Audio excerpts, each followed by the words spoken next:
Olá pessoal, professor Knizel aqui, continuando nossos vídeos de programação em linguagem Python. Na segunda, o grande grupo de comandos, que é a parte de estrutura de seleção, comandos condicionais, testes condicionais, nós vamos ver como resolver casos com três alternativas ou mais. Em alguns problemas que a gente vai resolver no futuro, haverá situações em que a gente, ao invés de ter apenas dois caminhos para seguir, como a gente viu no vídeo anterior, nós podemos ter três ou mais alternativas para seguir. Quando nós temos essas três alternativas, o que normalmente a gente faz, né? A gente testa duas delas e deixa a última para o último else. Então, a gente faz um teste. Deu certo, segue esse caminho aqui. Não deu certo, a gente tenta seguir o segundo caminho. Se der certo, segue esse caminho aqui. Não deu certo, aí a gente vem para o último caminho. É como se a gente tivesse várias portas, né? A gente vai tentar entrar na primeira porta. Se não der certo, o que é o se não der certo? É o comando else, né? Então, se não der certo, a gente tenta, if, né? Tentativa, teste é o comando if. A gente faz o segundo teste para ver se podemos entrar pela segunda porta.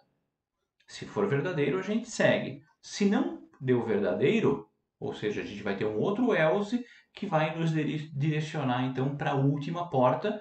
O último else ele está sempre aberto, não é preciso fazer nenhum teste para entrar nele, né? Só que para chegar na última porta, nós temos que testar as portas anteriores. Tá?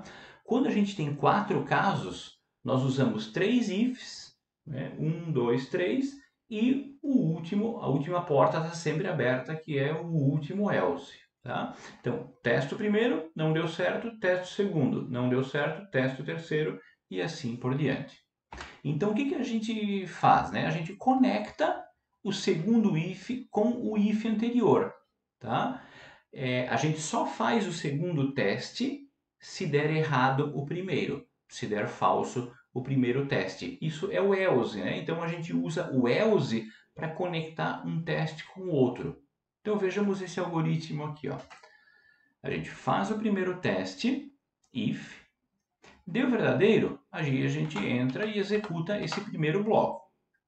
Deu falso, a gente executa outro teste para ver se podemos então seguir o segundo caminho. Mas isso a gente só faz se não der certo o primeiro teste. Se der falso o primeiro teste, aí a gente faz o segundo. Tá? Se o segundo der verdadeiro, esse bloco de instruções aqui será executado. Se não, aí executa o último bloco. Tá? Então a gente conecta esse if com esse através do else. Isso a gente usa quando, por exemplo, tem três caminhos para seguir e eu tenho que escolher um deles. Ou, sei lá, tem 10 caminhos para seguir, mas eu não posso seguir dois ou três deles. Eu tenho que escolher um só. Ou um ou outro. Né? Então, essa lógica ou um ou outro, a gente usa if, else, if, né? Conectando um if com outro if usando else. Então, o que a gente tem aqui? Ó? Suponha que temos que testar para ver se um número é positivo, negativo ou zero. Então, as nossas três alternativas. Em forma de fluxograma, fica dessa forma aqui. Ó. A gente tem no início, então, a entrada do valor. Né? O usuário fornece um valor para essa variável que eu chamei de val. Aí ele segue e testa para ver se a variável val é maior do que zero, né? Se for maior do que zero, ele vai entrar, vai seguir esse caminho aqui e vai mostrar na tela a mensagem positivo e daqui segue direto rumo ao fim. Se o valor não for maior do que zero, ainda temos dois caminhos para seguir. Ou ele pode ser o próprio zero ou ser um número negativo. Então, entre esses dois caminhos restantes, né, a gente faz um segundo teste. Mas vejam que esse segundo teste ele está conectado com o else do primeiro teste. Tá? Então, ou um desses 3 caminhos aqui ele vai seguir, mas ele só pode seguir um dos 3.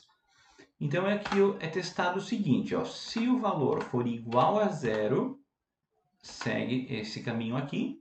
Então ele vai ter um print e vai mostrar a palavra 0 na tela. Se não, né, ele segue o caminho negativo. Então esse senão, ele está ligado com o senão anterior. Vejam aqui, ó, se não for positivo, se não for 0, então se ele não for nem o positivo, nem o próprio 0, ele só pode ser o negativo, né? E aí o último else dá conta desse caminho aqui, tá? Então essa é a ideia de conectar um if com o outro, quando a gente tem várias alternativas e a gente só pode seguir uma delas.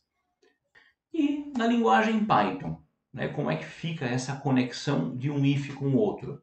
Aqui nós temos um bloquinho de if e aqui nós temos outro. Né? Esse aqui é um if completo, como aquele que a gente viu lá no início. Né? Só que esse bloquinho de if-else, ele está dentro, né, identado dentro do bloco desse else aqui. Então eles estão conectados. Então vamos ver aqui, ó. É importante lembrar, tá? Cada if só tem um else. Ou é verdadeiro ou é falso. Não tem mais caminhos para seguir, tá? Então cada if só tem else. O else ele é opcional, mas o else ele só existe se houver if.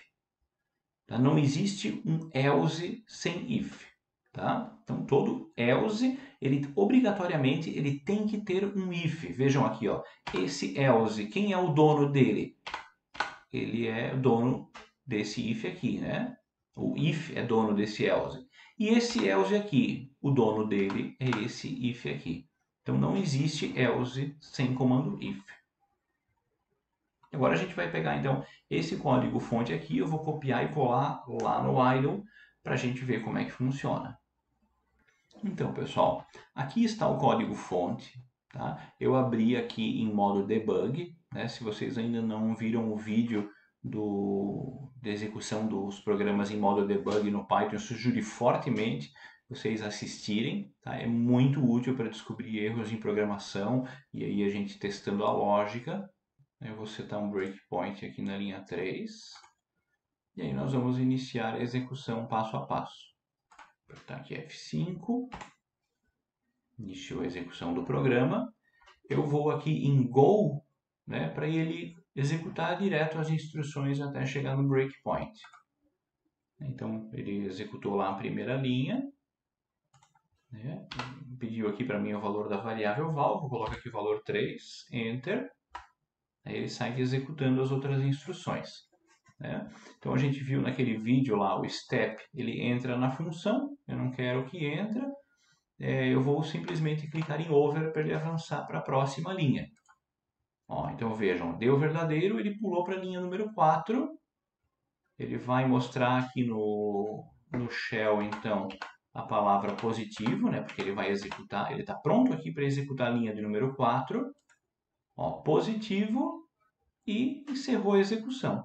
Vejam que ele não entrou nenhuma das linhas aqui para baixo. Porque essas linhas aqui, elas só serão executadas caso o teste não dê certo, tá? Essas linhas aqui só são executadas se o teste não der certo por causa desse else aqui, tá? Agora eu vou rodar de novo esse programinha aqui, vou dar um F5 e a gente vai colocar um outro valor para a variável val. Então, temos aqui nosso programa em execução. Eu vou apertar um Go aqui para executar todas as linhas até chegar no breakpoint. Valor, vou colocar aqui 0. Né? E aí, ele está parado agora aqui na linha 3, pronto para executar a linha 3. Ela ainda não foi executada. Então, vamos aqui, ó, over. Vocês vão ver que ele vai pular e vai lá para a linha 6. Ó. Então, deu falso esse teste. Ele veio aqui no else e entrou no bloco para fazer o segundo teste. Então, o segundo teste só foi feito porque deu falso no primeiro. Tá? Agora eu vou dar um over de novo. Ó, ele fez o teste ele verificou que o valor da variável val é mesmo 0. Vejam aqui o valor da variável. Over, print 0. Ó, ele mostrou aqui a palavrinha 0 na tela e acabou a execução do programa. Tá? Vejam que o negativo não foi executado.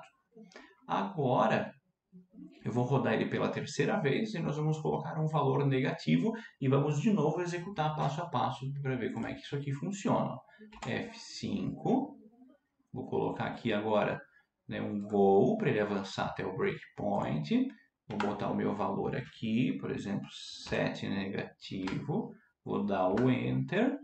Tá? Ele parou aqui agora no meu breakpoint da linha 3.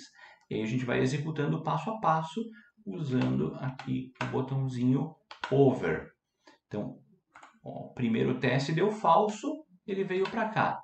Então agora ele vai pegar menos 7 é igual a 0, vai dar falso de novo. Ele vai pular aqui para a linha 9. Né? Vejam, ó, eu vou clicar aqui em Over, ele pulou para a linha 9, né?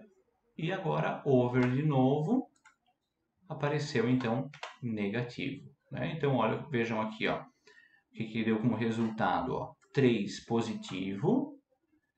Quando a gente forneceu 0, ele imprimiu 0. Quando a gente deu um valor negativo, ele imprimiu o valor negativo. Então, foi correta a execução do nosso programinha aqui. Então, fazendo uma breve reflexão sobre esse caso, né, pensando aqui no nosso código-fonte, no fluxograma, um if dentro do outro, eu faço a seguinte pergunta, ó, foi preciso escrever algum if para o negativo? Ó, tem um if para testar se ele é negativo? Não tem. Né? Por que a gente não precisou escrever um if aqui? Na verdade, a gente já escreveu dois antes e eles estão conectados um com o outro. Tá? Então vejam aqui, ó, como os ifs estão conectados, se o valor, né, da nossa variável val não for nem positivo, nem 0, ele só pode ser um valor negativo. Né? Por isso, aconteceu de funcionar corretamente esse programa sem precisar 3 if. Eu tenho 3 caminhos, eu não preciso de 3 ifs.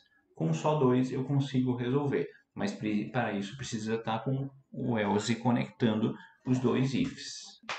Na linguagem Python, nós temos uma situação, né, uma palavrinha-chave, em que a gente pode simplificar a escrita do código-fonte usando essa palavrinha mágica elif, tá? Que significa um else mais um if.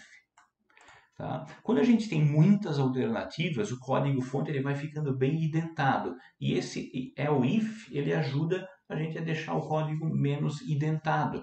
Tá? Então, o else if, né, em vez de a gente escrever dessa forma aqui, a gente troca e coloca um elif e já põe a condição aqui ao lado. Tá? Então, esse código aqui ele funciona da mesma forma que esse daqui, só que com a sintaxe um pouquinho mais simples. Né? Então, se for 0, ou, desculpe, maior que 0, entra aqui. Se for o próprio 0, entra aqui. E esse else, né? Então, se não entrou em nenhum dos anteriores, ele vai executar essa linha aqui.